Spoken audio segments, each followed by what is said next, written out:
Hello everyone. Welcome to Ken Studies. आज है 8 नवंबर।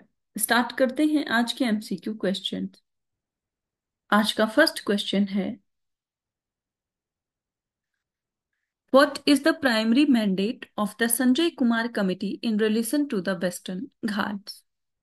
यहाँ पर आपसे पूछा जा रहा है, पश्चिमी घाट के संबंध में संजय कुमार समिति का प्राथमिक अधिदेश क्या था।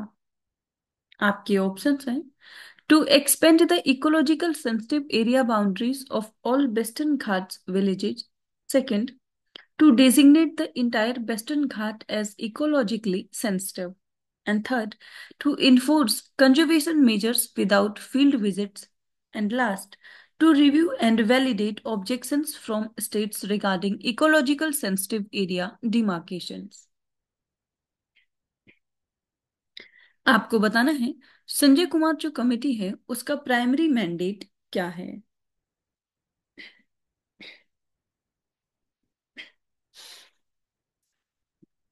और इस क्वेश्चन में आपका करेक्ट ऑप्शन हो जाएगा ऑप्शन डी। सो इसका मैंडेट है to review and validate objections from states regarding ecological sensitive area डिमार्केशंस।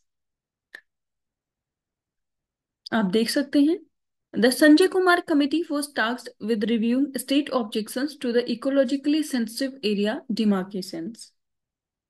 And its mandate included conducting field visits to assess whether the demands for exclusion of specific villages from ESA listing were valid, aiming to finalize the ESA status in a way that balances conservation and local concerns.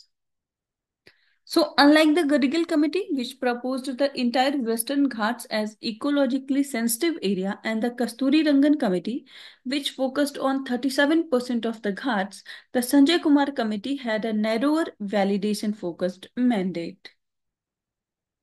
आप ध्यान रखेंगे, Sanjay Kumar committee का संबंध है western घाट से। इसके अलावा जो समितियां वेस्टर्न घाट से संबंधित हैं, उनमें फर्स्ट है Madhav Gadgil committee.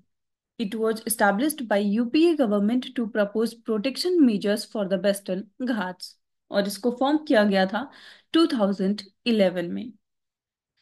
Then Kasturi Rangan Committee in 2012, and it was formed as a follow-up to the Gadgil Committee to provide a more moderate approach. तो ध्यान रखेंगे आप, ये जो समितियां हैं इन तीनों ही समितियों का संबंध है वेस्टर्न घाट से। बढ़ते हैं नेक्स्ट क्वेश्चन की ओर।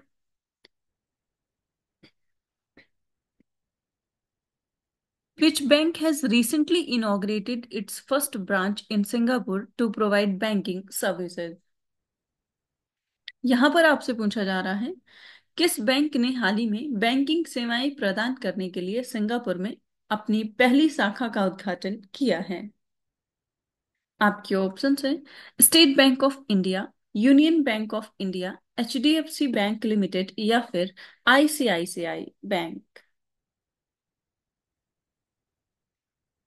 यहां पर आपसे पूछा जा रहा है कि कौन सा बैंक है जिसने बैंकिंग सेवाएं प्रदान करने के लिए सिंगापुर में अपनी पहली शाखा का उद्घाटन किया है। और इस क्वेश्चन में आपका करेक्ट ऑप्शन हो जाएगा ऑप्शन सी। सो ये बैंक है एचडीएफसी बैंक। आप देख सकते हैं, HDFC bank limited inaugurated its first branch in Singapore to provide banking services in Singapore, and HDFC Bank has received the wholesale banking license from the Mandatory Authority of Singapore with effect from 15th of October 2024. So the branch was inaugurated by Rakesh Singh, Group Head of International Banking, Investment Banking, Private Banking, and Digital Ecosystem and Banking as Service. And HDFC Bank in the presence of Gaurav Khandelwal, Chief Executive of HDFC Bank, Singapore. इस bank की बात करें तो इसका headquarter है मुंबई में, and it is India's largest private sector bank by assets and the world's 10th largest bank by market capitalization as of May 2024. और इसको फॉर्म किया गया था 1994 में। बढ़ते हैं नेक्स्ट क्वेश्चन की ओर।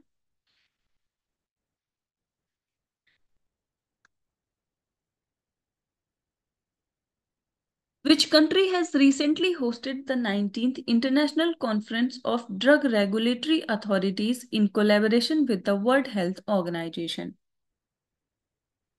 यहां पर आपसे पूछा जा रहा है, किस देश ने हाल ही में विश्व स्वास्थ्य संगठन के सहयोग से औषधि नियामक प्राधिकरणों के 19वें अंतर्राष्ट्रीय सम्मेलन की मेजबानी की है? आपके ऑप्शंस हैं रशिया, ब्राजील, बेल्जियम या फिर इंडिया।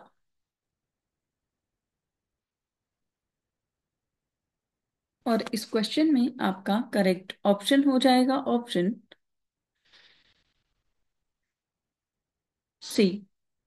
सो इस कॉन्फ्रेंस को होस्ट सॉरी डी, इस कॉन्फ्रेंस को होस्ट किया है इंडिया ने।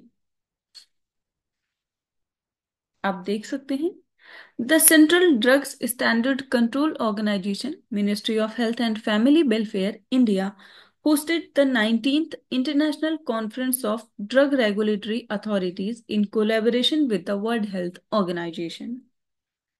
And this marks the first time India has hosted the ICDRA since its inception in 1980.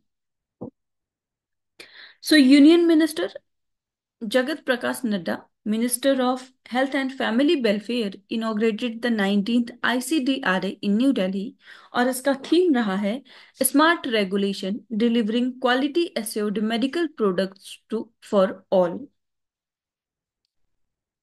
So, a 5-day conference was focused on strengthening global regulatory systems through partnerships and collective efforts, and regulatory bodies from different countries discussed challenges and opportunities in harmonizing regulations for medical products, addressing antimicrobial resistance and advancing traditional medicines. तो आप ध्यान रखेंगे, 19th जो international conference of drug regulatory authorities का आयोजन किया गया है, इसका आयोजन किया गया है नई दिल्ली में। बढ़ते हैं नेक्स्ट क्वेश्चन की ओर। Which ministry participated in the world travel market in London from 5th to 7th of November? यहां पर आपसे पूछा जा रहा है, 5 से 7 नवंबर तक लंदन में आयोजित विश्व यात्रा बाजार में किस मंत्रालय ने भाग लिया है? आपके ऑप्शंस हैं ministry of culture, ministry of tourism, ministry of external affairs या फिर ministry of commerce.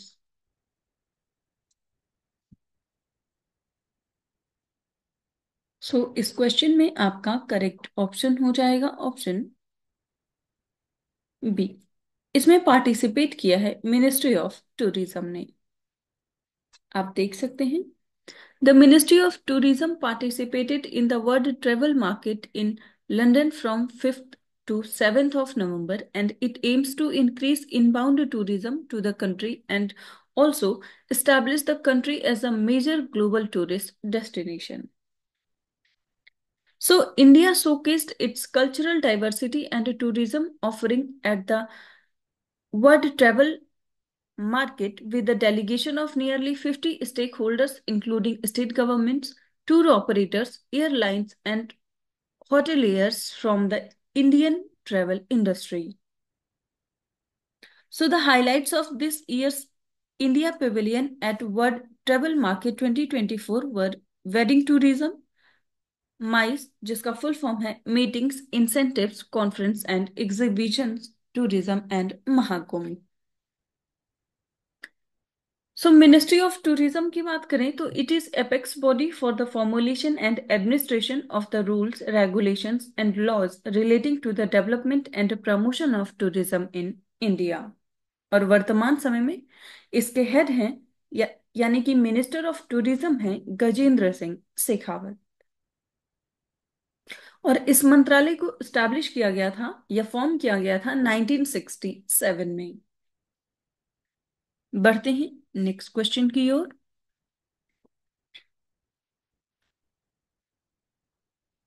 Consider the following statements about PM Vidya Lakshmi scheme. यहां पर पीएम विद्या लक्ष्मी योजना से संबंधित कुछ कथन दिए गए हैं जिन पर आपको विचार करना है। फर्स्ट स्टेटमेंट है, the programme was created to ensure that no Indian youth will be prevented from pursuing high quality higher education due to financial limitations. And second, according to the plan, the government will offer a 75% credit guarantee for loans up to 7.5 lakh rupees in order to help banks increase their coverage. और यहां पर आपसे correct statement पूछा जा रहा है। आपको बताना है पीएम विद्या लक्ष्मी योजना से संबंधित यहां पर कौन से स्टेटमेंट्स करेक्ट हैं। और इस क्वेश्चन में आपका करेक्ट ऑप्शन हो जाएगा ऑप्शन सी। सो यहां पर दोनों ही स्टेटमेंट्स करेक्ट हैं।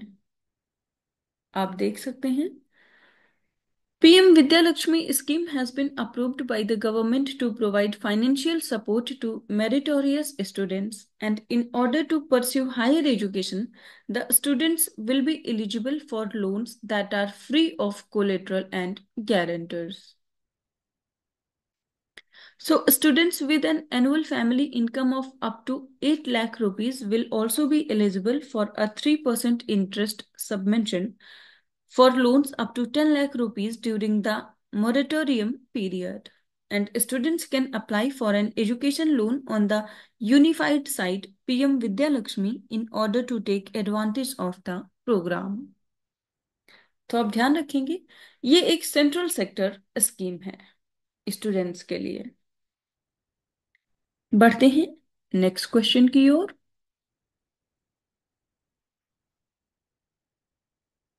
Which edition of Mahasagar Summit on Maritime Security has been hosted by the Indian Navy? यहां पर आपसे पूछा जा रहा है भारतीय नौसेना द्वारा समुद्री सुरक्षा पर महासागर शिखर सम्मेलन के किस संस्करण की मेजबानी की गई है। आपके ऑप्शंस हैं सेकंड, थर्ड, फोर्थ या फिर सिक्स्थ।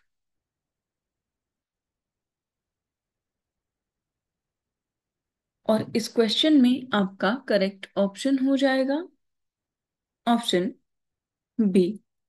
सो इस वर्ष जो महासागर समिट का आयोजन किया जाएगा वो है थर्ड एडिशन। आप देख सकते हैं The third edition of the Mahasagar Summit on Maritime Security has been hosted by the Indian Navy. And the Mahasagar Summit is a biannual flagship outreach event to foster collaboration among maritime heads across Indian Ocean region under the framework of active security and growth for all in the region. So, training cooperation to mitigate common maritime security challenges in the IOR is the theme of this summit. आप ध्यान रखेंगे इस वर्ष आयोजित किया जाने वाला जो महासागर समिट रहा है वो थर्ड एडिशन रहा है। आज के करंट अफेयर सेशन में इतना ही। Thank you for watching. Do like share and subscribe.